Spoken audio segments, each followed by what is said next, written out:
နေ့တိုင်းမနက်ကလည်းညအထိကြိုးကြိုးစားစားအလုံးလုံးနေပြီမဲ့လကုန်တာနဲ့လစာကဘယ်ရောက်သွားမှမသိပျောက်သွားပြီဘာမှမစုမိမဆောင်မိဖြစ်နေတတ်ကြတယ်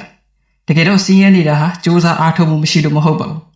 ငွေကြေးဆိုင်ရာစိတ်နေစိတ်ထားလို့ခေါ်တဲ့ money mindset မှားယွင်းနေလို့ဖြစ်ပါတယ်လူအဖွဲ့အစည်းကငွေနဲ့ပတ်သက်ရင်မှားယွင်းတဲ့အယူအဆတွေကိုသင်ပေးခဲ့ကြတယ်ပတ်စံရဖို့အတွက်စူးစမ်းပြီးအလုံးလုံးရမယ်လို့ပဲသင်ပေးပြီးရလာတဲ့ပတ်စံကိုဘယ်လိုစီမံခန့်ခွဲရမလဲဆိုတာကိုမသင်ပေးခဲ့ကြဘူးဒါကြောင့်လူများစုဟာလာစာတိုးလာရင်တော့မှပိုပြီးဈေးကြီးတဲ့ဖုန်းတွေအင်ဂျီတွေကားတွေဝယ်ဖို့ပဲတွေးကြပါတယ်ချမ်းသာအောင်မကြိုးစားပဲသူများအမြင်မှာချမ်းသာတဲ့အောင်ထင်ရအောင်ဟန်ဆောင်ဖို့အတွက်ပဲပတ်စံတွေကိုအလဟတ်သက်ဖြုံးတီးပစ်ကြပါတယ်စင်းရဲသူနဲ့ချမ်းသာသူတွေရဲ့အဓိကကွာခြားချက်ကဝင်ငွေဘယ်လောက်ရလဲဆိုတဲ့ပုံမှာမူတည်တာမဟုတ်ပါဘူးရလာတဲ့ဝင်ငွေကိုဘယ်လိုသုံးစွဲသလဲဆိုတဲ့ပုံမှာပဲမူတည်ပါတယ်စင်းရဲတဲ့သူတွေကပတ်စံအတွက်အလုပ်လုပ်ကြပြီးချမ်းသာတဲ့သူတွေကတော့ပတ်စံကိုသူတို့အတွက်ပြန်ပြီးအလုပ်လုပ်ခိုင်းကြပါတယ်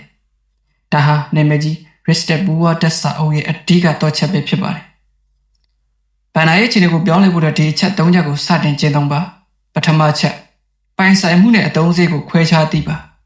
အိတ်ကက်ထဲကိုပတ်စံဝင်လာစေမဲ့အရာတွေကပိုင်ဆိုင်မှုတွေဖြစ်ပါတယ်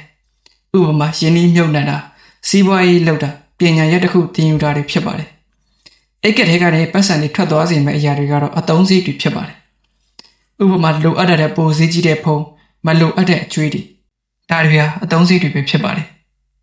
ချမ်းသာတဲ့သူတွေကပိုင်ဆိုင်မှုကိုဝယ်ယူပြီးဆင်းရဲတဲ့သူတွေကတော့အသုံးစရိတ်ကိုဝယ်ယူကြပါတယ်ဒုတိယအချက်ကိုအရင်ဆုံးပေးချေပါလစာရတဲ့အကျွေးဆက်စားတော့ဝစ်စားဝယ်ပြီးမှကြံတဲ့ငွေကိုစုမယ်လို့မတွေးပါနဲ့လစာရတာနဲ့အနာဂတ်အတွက်10%သို့မဟုတ်20%ကိုအရင်ဆုံးဖယ်ထုတ်ပြီးရင်းနှီးမြှုပ်နှံလိုက်ပါကြံတဲ့ငွေနဲ့မှလောက်ငှအောင်သုံးစွဲပါတတိယအချက်အသိပညာမှာရင်းနှီးမြှုပ်နှံပါလက်ရှိဝင်ငွေနဲ့နေတာဟာမသိသေးတဲ့အရာတွေရှိနေလို့ဖြစ်ပါတယ်အောင်မြင်တဲ့သူတွေဟာစာအုပ်တွေဖတ်တယ်သင်တန်းတွေတက်တယ်သူတို့ရဲ့အုံနောက်တဲကိုအမြဲတမ်းရင်းနှီးမြှုပ်နှံကြတယ်အုံနှုံဟာအကြီးမားဆုံးသောပိုင်ဆိုင်မှုပဲဖြစ်ပါတယ်ချမ်းသာကြွယ်ဝမှုဆိုတာညာတွင်ချင်းဖြစ်လာတဲ့အရာမဟုတ်ပါဘူးငွေကြီးကိုမှန်ကန်စွာစီမံခန့်ခွဲတဲ့အလေးကျင့်လေးတွေကိုနေ့စဉ်တိစောက်သွားခြင်းသာဖြစ်ပါတယ်သူများအမြင်မှာချမ်းသာတဲ့ဟန်ဆောင်မဲ့အစားတကယ်လက်တွေမှာငွေကြေးလွတ်လပ်ခွင့်ရအောင်တိတ်ဆိတ်စွာတိစောက်ပါဒီနေ့ကစပြီးပေါ်ရန်ကြွားအောင်မှုတွေကိုရပ်တန့်ပြီးတကယ်ကြွယ်ဝမှုကိုတိစောက်မယ်လို့ဆုံးဖြတ်ထားရင်ကိုမှတ်မှာတစ်ခုခုရေးခဲ့ပေးပါဦး